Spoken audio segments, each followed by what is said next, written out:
Welcome to JH. Today we're looking at buyonreasscaps.com, a site that claims to sell handcrafted flat caps and newsboy caps. It sounds like a Peaky Blinders dream, but let's see if your money is actually buying style or just a one-way ticket to regret. The website boasts over 5,000 happy customers, which is a lovely number they likely pulled out of thin air considering Trustpilot has exactly 0 reviews. Not even a single person bothered to complain, which is usually the first sign that those 5,000 customers are as real as my desire to do laundry. Reddit, however, is where the truth comes out to play. Users are reporting that instead of the advertised wool blends, they're receiving cheap polyester junk that probably doubles as a fire hazard.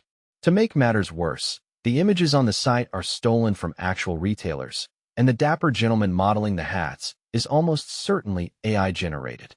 I suppose real models were just too expensive for a company that claims to have been in business for 57 wonderful years.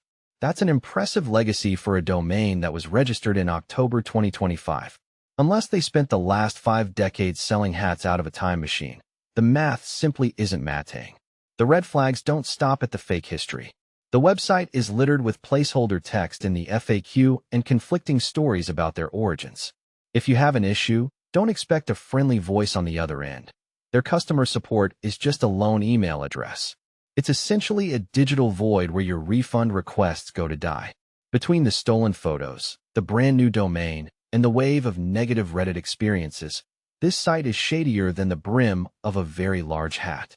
In short, buyonreasscaps.com is a textbook example of a site to avoid. There are plenty of reputable hat stores out there that won't send you a plastic bag shaped like a cap. If you found this reality check helpful, don't forget to like, share, and subscribe. We'll keep digging into these digital fairy tales to help you shop safely. Thanks for watching, and we'll see you in the next one.